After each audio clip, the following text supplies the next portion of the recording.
You know how the crypto world always talks about those lightning fast transactions and the freedom of peer-to-peer trading, especially places like Binance? Yeah, it paints this picture, doesn't it? Easy Yeah, gains, just you and another person, direct connection. exactly. But do you ever stop and think? I mean, what happens when that simple swap, digital cash for your actual money just goes completely off the rails? Well, that's pretty much the heart of what we're tackling today. We're digging into this case. It might seem small potatoes on the surface, right? A $50 scam $50, yeah. on Binance P2P. But honestly, the ripples from this tiny incident, they show some surprisingly big vulnerabilities. And offer lessons for everyone, yeah. Yeah, Even if you think you know your way around crypto. totally. Even seasoned users need to pay attention here. Okay, so for a bit of background then, Binance P2P, it's basically like a marketplace inside the main Binance thing, Uh-huh. Lets you buy and sell crypto directly with other people. right? Cuts out the usual exchange acting as the middleman. Think of it like a direct line to the market. Yeah. Often with lower fees, which is a big draw. For sure. And it's become super popular, hasn't it? Especially in like emerging economies, giving more people access. It has. And what's really interesting there is that direct interaction it creates. You're not dealing with Binance Inc., you're dealing with, well, some other person. Offers flexibility, different payment methods maybe, better prices sometimes. Exactly. But Hmm. that direct connection, it brings a whole different set of risks we really need to unpack. And that's precisely the mission for this deep dive for you listening. We're not just, reading a news report. No, definitely not. We want to really dissect the weak spots in these P2P platforms, even the big ones like Binance. Find the actionable stuff, right? The things you need to know to stay safe. Yeah. Going beyond the headline, looking at how these scams actually work, the mechanics, and honestly, the emotional hit they can have. And what makes this specific case so, well, compelling, I think, is how simple it seemed at first. Right. It wasn't some massive, complex hack stealing millions. Nope. Just $50, peer-to-peer. But the way it unfolded, it reveals some basic weaknesses. In the system, sure, but maybe also in, us, our psychology, when faced with this stuff. Okay, let's get into the weeds then. We found this story. A user, let's call him Alex. Alex. He wasn't a total beginner in crypto, apparently. I've been trading a few months, just dipping his toes into Binance P2P. Right, exploring the platform. And he spots an opportunity, buying a little bit of Bitcoin. Price looked slightly better than on the main Binance exchange. Ah, and there it is. That's often the first hook, isn't it? The lure? Yeah. Scammers dangle these deals. Yeah. Just a little bit better than market rate. Enough to catch your eye. Taps into that urge to get the best value, even if it's small. And sometimes that urge just kind of pushes caution aside. So Alex finds this seller, username James. James. Okay, standard enough. In James's profile, it had like a decent number of positive reviews, which gave Alex a bit of confidence initially. Understandable. Social proof, right? Looks legitimate. So he goes for it. Starts the trade through the Binance P2P system, sends the $50, used a payment method approved by Binance. Everything looked, well, totally normal. Yeah, on the surface, just a standard transaction. The expectation is you send the money, seller confirms they got it. And then Binance releases the crypto they're holding in escrow. Right. That's the safety net. Exactly. Binance holds the crypto until both sides say, yep, all good. It's a crucial security feature, but as we're about to see, determined scammers can still try and game the system. And this is exactly where things went south. Fast. James got the $50. Alex had proof bank confirmation screenshots. He had the receipts, literally. Literally. Yeah. But instead of releasing the Bitcoin, James opens a dispute with Binance. Claims he never received the payment. Wow. Okay. Just flat out denied getting the money. Yep.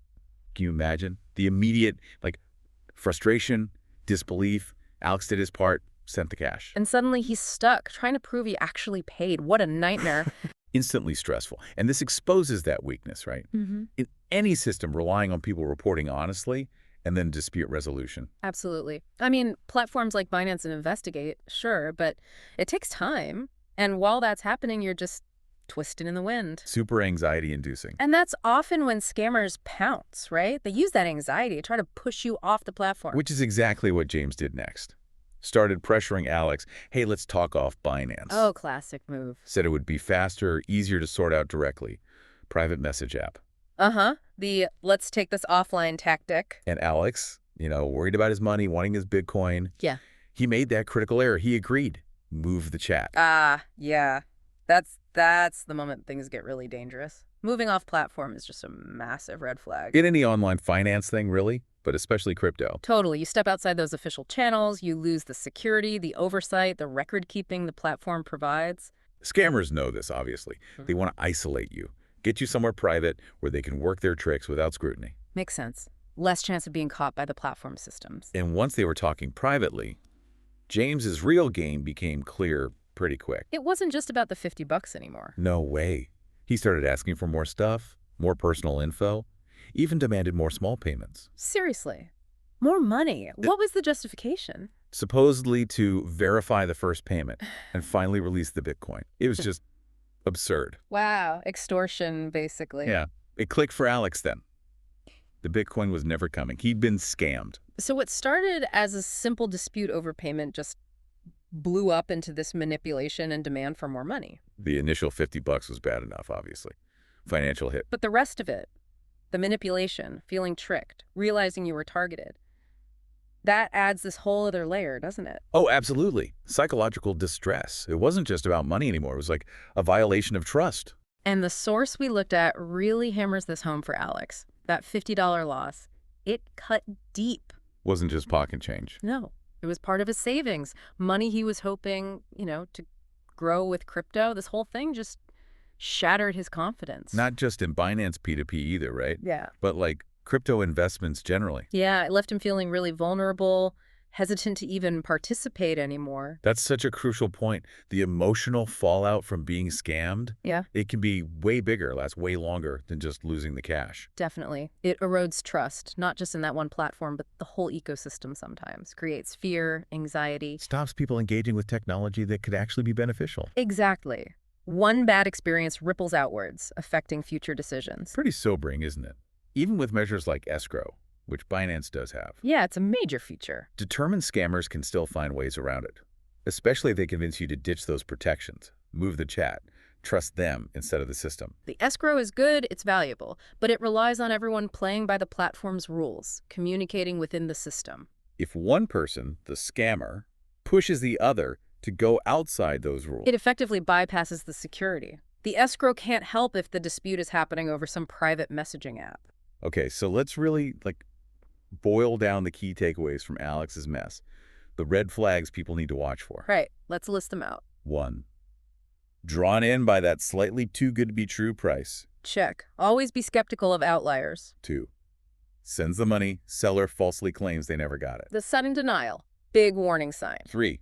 Crucially, the seller immediately pressures them to communicate off Binance. Huge red flag. Never ever agree to that. Keep it on the platform. 4. Escalates to asking for more money, more personal info. Yeah, the demands start piling up once you're off platform. And ultimately, lost the initial cash, Yeah. and maybe more importantly, lost trust. That whole sequence, it's depressingly common in P2P scams. Tempting offer, fake denial, push offline, then manipulation. It's a classic playbook, designed to isolate you, bypass security. And the source material is really clear, Alex's case. It's not some weird one-off. No, sadly, P2P scams are a broader issue. They come in different flavors too, right? Oh, yeah. You've got fake listings, amazing deals that just don't exist. Phishing attempts, Yeah. trying to steal your actual account logins. Yep. Get your credentials, access your wallet directly.